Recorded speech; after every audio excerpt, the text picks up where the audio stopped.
Assalamualaikum warahmatullahi wabarakatuh. Nama saya Emilia Sari, mahasiswi Universitas Mercu Buana. Di sini saya akan menjelaskan audit berbasis risiko pada laporan keuangan PT Agis tahun 2007. Nah, dalam melakukan pengauditan berbasis risiko, tahap pertama yang kita lakukan adalah penilaian risiko. Nah, penilaian dari risiko itu sendiri akan menjadi dasar dari prosedur-prosedur yang akan dilakukan pada saat melakukan pengauditan. Nah, saking pentingnya penilaian risiko ini sehingga diatur dalam standar audit 315, yaitu pengidentifikasian dan penilaian risiko kesalahan penyajian material melalui pemahaman atas entitas dan lingkungannya. Nah, dari pernyataan ini auditor dituntut untuk memahami tentang entitas yang akan diauditnya. Nah, dalam standar audit 315 ini juga mengatur mengenai prosedur yang harus dilakukan oleh auditor dalam melakukan penilaian risiko, yaitu ada 3 cara.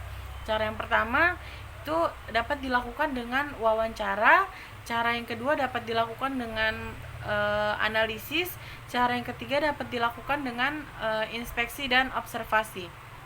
Nah, di sini kita hanya dapat melakukan inspeksi dan observasi karena data yang dapat digunakan hanya melalui laporan keuangan yang dapat diunduh di internet atau di Google. Nah, contoh dari penilaian risiko pada laporan keuangan PT Agis tahun 2007, kita dapat mengetahui tentang informasi mengenai entitasnya. Contohnya itu kita dapat mengetahui pemegang sahamnya. Nah, pemegang sahamnya itu ada presiden komisaris, yaitu SNG Xiehiang, berasal dari Cina. Kemudian untuk komisarisnya itu ada Bapak Yayat Suryatma. Kemudian untuk komisaris independennya bisa kita lihat di sini, ini ada Dr. Handes Imam Subeki.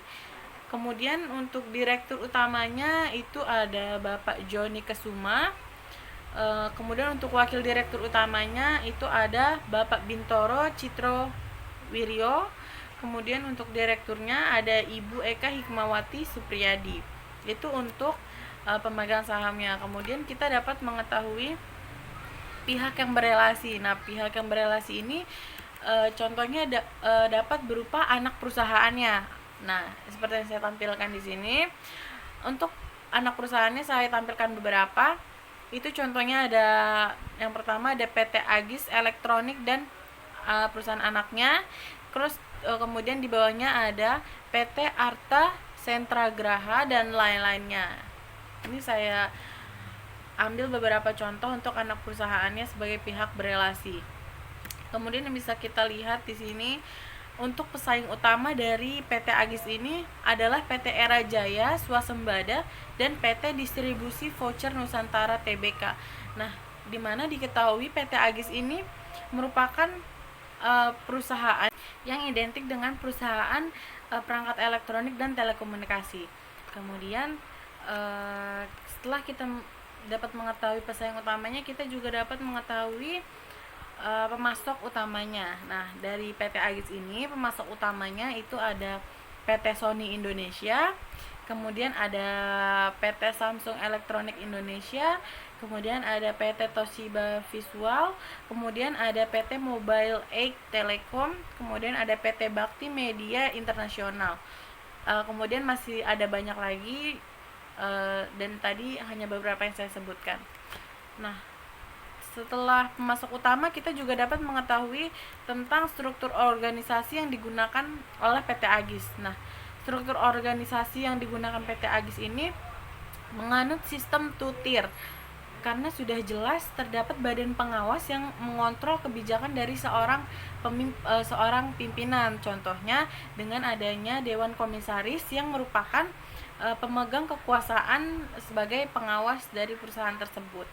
Nah, setelah kita dapat mengetahui struktur organisasinya, kita juga harus mengetahui tentang lingkungan perusahaannya.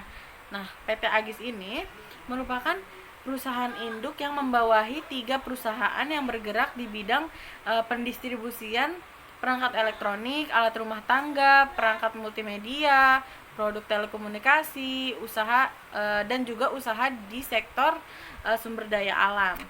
Nah, kemudian maka kegiatan usahanya itu mendistribusikan barang-barang elektronik, kemudian jasa dan perdagangan umum yang berkedudukan di Jakarta. Nah, untuk pasaran dari PT Agis ini menurut saya persaingannya sangat ketat karena PT Agis ini merupakan perusahaan yang dapat dikatakan menjadi pokok dalam kehidupan sehari-hari, karena dalam sehari-hari ini kita menggunakan elektronik, menggunakan telekomunikasi juga, sehingga akan banyak perusahaan yang akan menjadi pesaingnya karena termasuk kebutuhan primer untuk kehidupan sehari-hari. Nah, setelah kita melakukan pemahaman atas entitas dan lingkungannya, kita juga melakukan prosedur analitis awal. Nah, prosedur analitis awal ini biasanya kita melakukan analisis horizontal, analisis vertikal, dan analisis rasio. Nah, contoh analisis horizontal akan saya tampilkan di sini. Ini contoh analisis horizontal laporan keuangan PT Agis tahun 2007. Ini laporan keuangan neraca. Di sini bisa kita lihat untuk aktiva lancarnya itu mengalami peningkatan sebesar 100 miliar 100 juta sekian. Untuk presentasenya itu kira-kira sebesar 36% untuk peningkatan aktivanya. Kemudian setelah aktiva lancarnya, kita bisa melihat juga aktiva tidak lancarnya itu juga mengalami peningkatan sebesar 6 miliar sekian jika dipresentasikan sebesar kurang lebihnya 2% peningkatannya. Kemudian jumlah aktivanya itu bisa kita lihat mengalami peningkatan tentu saja cukup signifikan, yaitu 106 miliar sekian, dan dalam presentasinya sebesar 18%, dan seterusnya bisa kita lihat ke bawah. Namun di laba belum direalisasikan dan jumlah ekuitasnya mengalami penurunan. Bisa kita lihat untuk laba belum direalisasikannya itu mengalami penurunan sebesar 4 miliar sekian. Jika dipresentasikan itu mengalami penurunan sebesar 35%, dan untuk jumlah ekuitasnya juga mengalami penurunan sebesar 4 miliar, juga sama mengalami penurunan sebesar 1%. Nah, setelah ini contoh analisis horizontal untuk neracanya, kemudian akan saya tampilkan kembali untuk analisis horizontal dari laporan laba ruginya. Nah, bisa kita lihat untuk analisis horizontal dari laba rugi, kita bisa lihat untuk penjualannya. Di sini penjualannya mengalami peningkatan cukup tinggi sebesar 63 miliar, atau jika dalam persentase itu sebesar 18,40%. Kemudian untuk beban pokok penjualannya itu mengalami penurunan sebesar 50 miliar sekian, jika dalam persentase yaitu 16,73%. Ini bisa kita lihat terus ke bawah untuk analisis horizontalnya. Nah, untuk analisis vertikalnya, di sini kita membandingkan antar akunnya. Nah, di sini akan saya tampilkan untuk analisis vertikalnya. Analisis vertikal laporan keuangan dari neraca konsolidasian PT Agis tahun 2007. Ya, bisa kita lihat di sini untuk contoh analisis vertikalnya yang sudah saya hitung. Kemudian ini untuk analisis vertikal dari laporan laba rugi dari PT Agis. Kemudian setelah kita melakukan analisis vertikal dan horizontal, kita juga melakukan ringkasan dari rasio keuangan. Nah, rasio keuangan ini ada rasio likuiditas, ada rasio leverage, kemudian ada rasio aktivitas, dan juga ada rasio profitabilitas. Nah, di sini sudah saya hitung juga untuk rasio likuiditasnya. Nah, di sini akan saya tampilkan. untuk rasio likuiditasnya. Nah, dari rasio likuiditas ini kita dapat menghitung 3 rasio juga di rasio likuiditas, yaitu ada current ratio, ada quick ratio, dan ada cash ratio. Nah, bisa kita lihat untuk current rasionya ini total aktiva lancar dibagi dengan total utang lancar, dan hasil current rasionya itu ada di 1,18. Kemudian bisa dilihat juga untuk quick rasionya itu sebesar 0,8. Kemudian untuk cash rasionya itu sangat kecil, yaitu 0,05. Nah, dalam rasio likuiditas ini seharusnya semakin besar perbandingan aktiva lancar dengan hutang lancar, maka semakin tinggi kemampuan perusahaan dalam menutupi kewajiban jangka pendeknya. Jadi semakin tinggi rasio ini, maka semakin baik perusahaan dalam menutupi kewajibannya. Kemudian setelah menghitung rasio likuiditas, kita dapat menghitung rasio solvabilitas atau rasio leverage. Nah, bisa kita lihat di sini. Ini di rasio leverage ini ada debt to asset ratio dan juga ada debt to equity ratio. Nah, untuk debt to asset rasionya itu sebesar 0,47. Kemudian untuk debt to equity rasionya itu sebesar 0,91. Nah, kalau rasio leverage ini, semakin rendah rasio leverage-nya, maka semakin bagus kondisi perusahaan itu, karena artinya sebagian kecil aset perusahaan yang dibiayai oleh hutang. Setelah rasio leverage, saya juga sudah menghitung rasio aktivitas. Di sini bisa kita lihat rasio aktivitas dibagi menjadi 3. Itu ada rasio perputaran aset tetap, kemudian ada rasio perputaran total aktiva, kemudian ada rasio perputaran persediaan. Nah, bisa kita lihat di sini untuk rasio perputaran aset tetapnya itu sebesar 1,26. Kemudian untuk rasio perputaran total aktivanya itu sebesar 0,58. Kemudian untuk rasio perputaran persediaannya itu sebesar 3,81. Nah, di rasio aktivitas ini semakin tinggi rasionya, maka pengelolaan persediaan yang dilakukan oleh perusahaan semakin efisien. Kemudian setelah menghitung rasio aktivitas, kita juga menghitung rasio profitabilitas. Nah, di rasio profitabilitas ini ada return on asset dan juga ada return on equity. Nah, sini bisa kita lihat untuk ROA-nya itu sebenarnya sangat rendah sekali, yaitu 0,004. Kemudian untuk ROE-nya sebesar 0,0008. Nah, di sini di rasio profitabilitas ini semakin tinggi nilai rasionya, maka kondisi perusahaan akan semakin baik.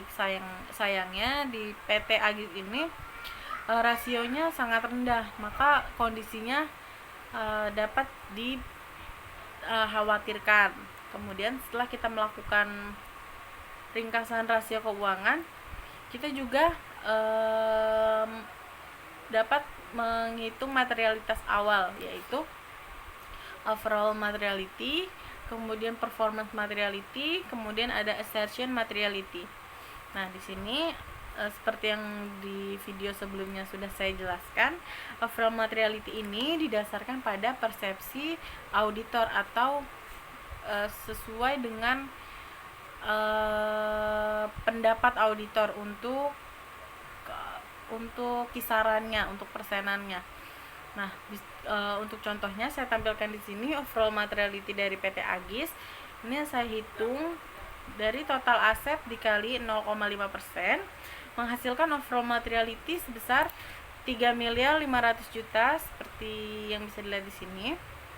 Kemudian setelah kita menghitung overall materiality, kita juga menghitung performance materiality. Nah, performance materiality ini digunakan auditor untuk menekan risiko sampai ke titik rendah yang dapat diterima. Nah, di performance materiality ini kita menghitung berdasarkan overall materiality-nya. Jadi bisa dilihat di sini untuk performance materiality-nya itu 70, saya hitung dari 70% dari overall materiality yang tadi sudah kita hitung, yaitu 3 miliar sekian dikali 70%, yaitu menghasilkan angka 2.400.000.000 sekian, seperti angka ini. Kemudian setelah melakukan perhitungan terhadap performance materiality, kita juga melakukan perhitungan terhadap assertion materiality atau summary of unadjusted difference. Nah, di sini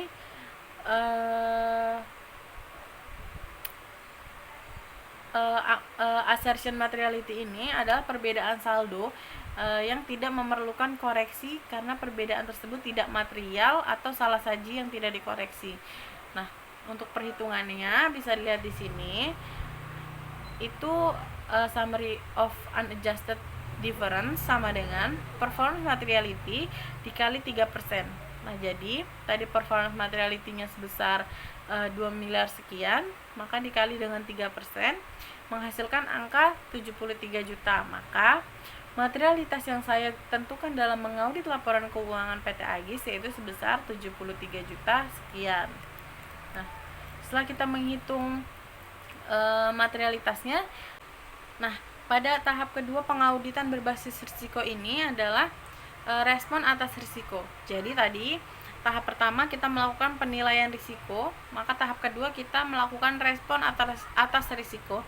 Nah, pada tahap ini kita melakukan pengujian pengendalian atau test of control. Nah, pada tahap pengujian pengendalian ini kita dapat melakukannya untuk memperoleh bukti audit tentang efektivitas operasi prosedur struktur pengendalian internalnya.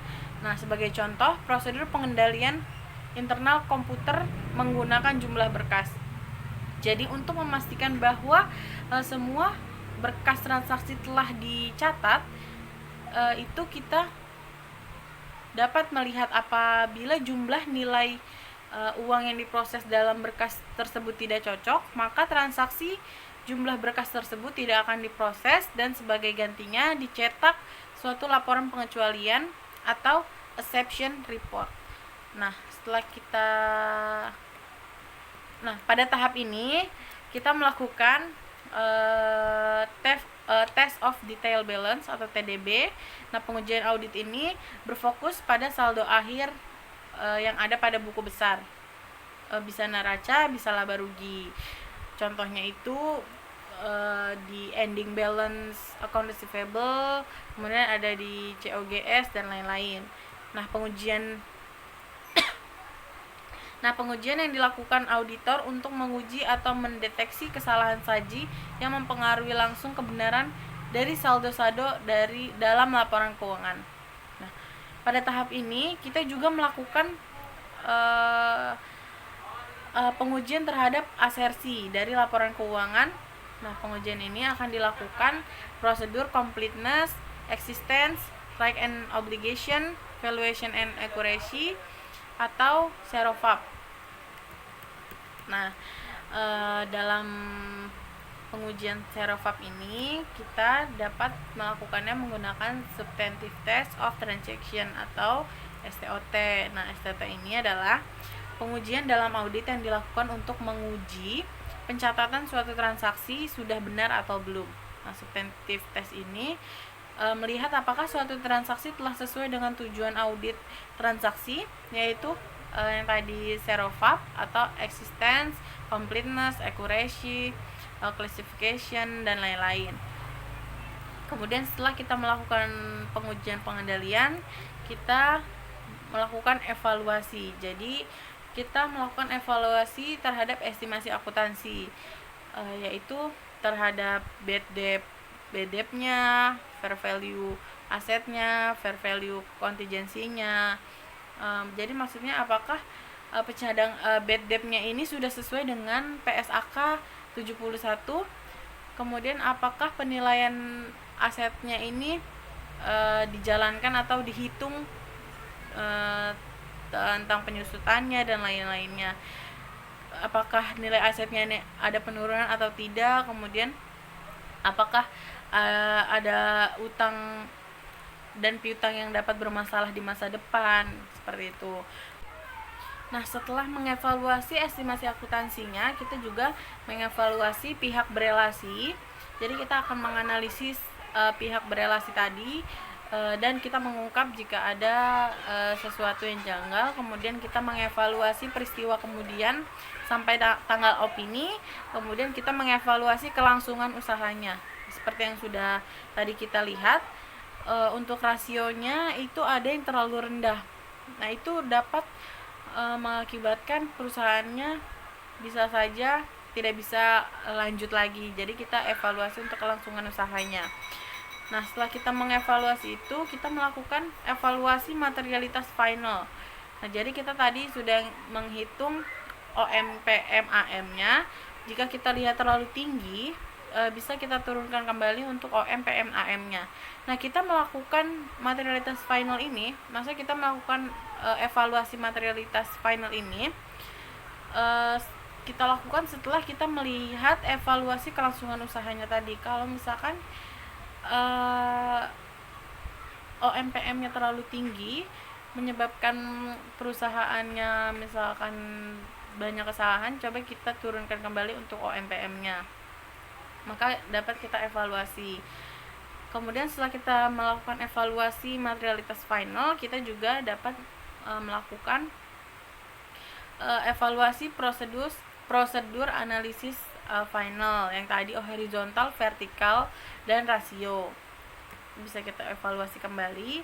Kemudian setelah kita melakukan tahap 2, yaitu respon atas risiko, kita dapat melakukan tahap 3, yaitu pelaporan. Nah, dalam pelaporan ini kita juga mengevaluasi bukti audit. Apakah bukti audit ini sudah cukup atau belum? Maksudnya cukup ini, apakah sudah memenuhi semua proses pengauditan. Nah, selain cukup, kita juga mengevaluasi bukti audit apakah sudah tepat atau belum. Nah, tepat ini yang dimaksud adalah relevan, sah, dan dapat diandalkan. Nah, bukti audit yang relevan itu adalah bukti audit yang sesuai dengan tujuan atau mendukung opini dari laporan-laporan keuangannya. Kemudian sah, yaitu bukti auditnya ini diperoleh dari sistem akuntansi yang benar. Jadi bukan bukti audit yang asal gitu. Kemudian dapat diandalkan, yaitu terpercaya untuk bukti auditnya. Kemudian setelah kita mengevaluasi bukti auditnya sudah cukup dan tepat, kita melakukan evaluasi terhadap catatan atas laporan keuangan terdapat di peraturan OJK 8G7 yang berisi pedoman penyajian laporan keuangan. Jadi kita lihat apakah semua laporan keuangan ini sudah sesuai dengan pedoman penyajian laporan keuangan yang ditentukan oleh OJK. Nah, setelah kita melakukan evaluasi terhadap catatan laporan keuangan, kita dapat langsung memberikan opini. Nah, opininya ini ada wajar tanpa pengecualian, ada wajar dengan pengecualian, ada opini tidak wajar, kemudian ada opini tidak menyatakan pendapat atau disclaimer. Nah, jadi seperti itu proses audit berbasis risiko. Sekian jawaban saya terkait forum 11, kurang lebihnya mohon maaf bila ada kesalahan dalam perhitungan maupun pernyataan. Wabillahi taufiq wal hidayah. Wassalamualaikum warahmatullahi wabarakatuh.